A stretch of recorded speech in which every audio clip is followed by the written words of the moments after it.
कुमार अवस्थी जी। जी अवस्थी जी, शिक्षा पर आपका क्या कहना है? लगातार एडमिशन बच्चों के सीबीएसई बोर्ड हो या हिंदी मीडियम बोर्ड हो, इस पर फीस बढ़ोतरी और हर साल सिलेबस चेंज करना, ये बहुत बड़ा मुद्दा बन गया। हर साल कुछ ना कुछ फीस बढ़ा देना, जिस पर अभिभावकों पर बहुत दबाव बन रहा है। इस पर आपका क्या कहना है? देखिए, शिक्षा अब संस्कार न हो के व्यवसाय हो गया। जो भी ये शिक्षा कोचिंग इंस्टीट्यूट खोले हैं, इनका मुख्य उद्देश्य शिक्षा संस्कार न देके इनका धनार्जन करना है। इसीलिए विद्यालय में ही ड्रेस बेचते हैं, किताब कापी का भी विद्यालय में ही रेट तय कर देते हैं। कहाँ से क्या खरीदना है इसका भी वो सब अपना दुकानों में अपना कमीशन सेट कर लेते हैं। तो शिक्षा में एडमिशन शुल्क नहीं लगना चाहिए, लेकिन चूंकि विद्यालयों का प्रबंधक जो है मैनेजमेंट चलाते हैं, इनका बताया कि मुख्य उद्देश्य सिर्फ धन अर्जन करना है। इनका शिक्षा से कोई मतलब ही नहीं दूर दूर तक। हम लोग जब पढ़ते थे तो शिक्षा हम लोगों की लगभग फ्री हो जाती थी, कोई फीस लगती नहीं थी। 1000-2000 में पूरी कॉपी किताब साल भर।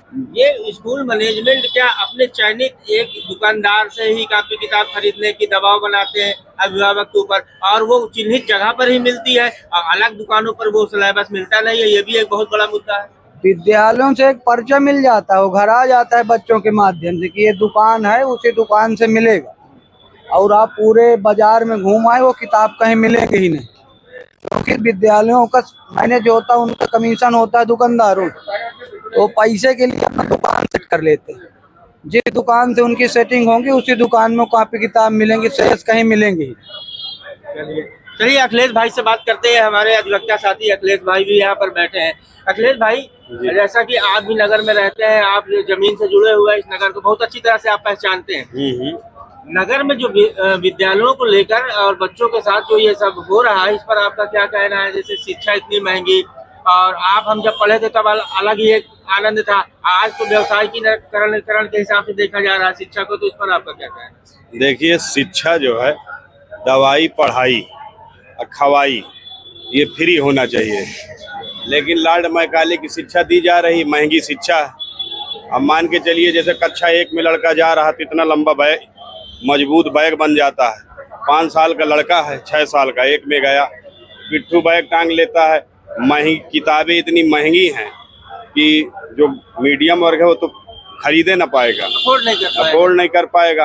और रही बात उसके बाद जो दुकानें हैं, स्कूल वाले क्या करते हैं, दुकानों में कमीशन सेट रहता है, सिलेक्टेड दुकानें, वहीं ड्रेस मिलेगा, वहीं उनकी कापियां मिलेंगी, और वहीं उनकी सब पूरा कुल मिला के बेल्ट से लेके हर सामान वही देते हैं। अब महंगे रेट पे देते हैं। और खागा में या खागा हो या कहीं भी हो, यहाँ उस दुकान के अलावा कहीं वो चीज मिलेगी नहीं, ना वो सिलेबस मिलेगा, वो सिलेबस मिलेगा। जैसे कोई भी विद्यालय हो, फला दुकान में जाना है तो वहीं से ही मिलेगी, दूसरी जगह पे वो कॉपी किताब मिल नहीं सकती। ये हाल है।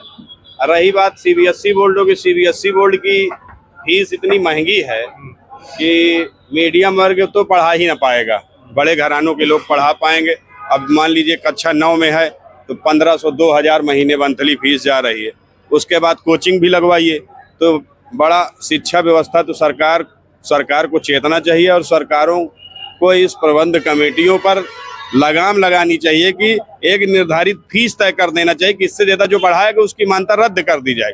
लेकिन सब सरकार से जुड़े लोगों के स्कूल है, विद्यालय हैं, कोई कानून नहीं, कोई नियम नहीं, सब मनमानी चल रहा है। जो अभिभावक हैं, मीडियम वर्ग का है, वो परेशान है। देखिए, हमारे साथ ये अधिवक्ता साथी है, मैम भी बैठी हुई है। मैम, ये बताइए, आप एक गृहिणी भी है, बच्चे भी घर में होंगे, आप ये बताइए शिक्षा पर जब से सिलेबस, जब तक हम लोग स्टार्टिंग में पढ़ते तो आपको भी याद होगा, हमको भी याद होगा, ये हमारे भाई फर्स्ट क्लास में पढ़ रहा है, मैं सेकंड क्लास में गया, मैं सेकंड क्लास की कॉपी मेरी खाली हुई तो मैं अपने भाई को ऐसे आदान प्रदान होता था, ये चलता था। लेकिन जब अब ऐसा सीबीएसई बोर्ड हो या हिंदी मीडियम हो या ये जो प्राइवेट संस्था स्कूल चला रहे हैं, अब इन लोगों ने हर साल सेमेस्टर चेंज कर दिया है। तो इस पर आप गृहिणी है तो घर में इसका बजट में क्या प्रभाव पड़ा है? क्या बहुत बड़ा पड़ता है। अभी क्या है कि बच्चों के पढ़ाई लिखाई के चक्कर में सही पूछो तो माता पिता उनका अन्य खर्च वहन ही नहीं कर पा रहे हैं, वो उसी में मरे जा रहे हैं। दूसरा कुछ देख ही नहीं पा रहे हैं। अभी इन लोगों ने क्या बना रखा है, शिक्षा को एकदम बिजनेस बना रखा है। मतलब स्कूल में हर साल एडमिशन शुल्क लेना, वो तो इनका निर्धारित है, ये स्कूल में भी लूटना, फिर जो कॉपी किताब ड्रेस है वो दुकान में भी इनकी सेटिंग रहती, कमीशन वहां पर भी लूटना। तो पढ़ाई क्या रह गई अब? पढ़ाई के नाम पे जीरो, नथिंग। बाकी बच्चे अगर कोचिंग ना पढ़े तो सही पूछो तो वो मुझे लगता है क्लास भी नहीं निकाल पाए अगले साल। अच्छा क्वेश्चन आपने बोला कि कोचिंग, बिल्कुल। अच्छा विद्यालय में हम लोग इतनी मोटी मोटी फीस देते हैं, फीस देने के बाद यदि अभिभावक कोचिंग कंप्लेन करने पहुंचता है तो विद्यालय की तरफ एक ही बात रटी रटाई मिलती है कि आप घर में बच्चों का केयर करें। यदि हम बच्चों को घर में ही केयर करेंगे तो हम विद्यालय क्यों भेजेंगे? इतना जो आप लोग लेते हैं फीस है और सब कुछ, तो ये फिर किस बात का लेते हो आप लोग? भाई आप लोग लेते हो कि हम लोग फैसिलिटी देते हैं आपको, बच्चे को आपके, तो आखिर फिर भी उसके बावजूद नहीं मिलता। बोलते हैं एसी लगवा रखा है, ये लगवा लेगा। बच्चे से पूछे, बोलते हैं ना एसी चलता है ना पंखा चलता है, गर्मी में मरते हैं। केवल क्या है, एक ये धंधा है कुल मिला के शिक्षा, और कुछ नहीं।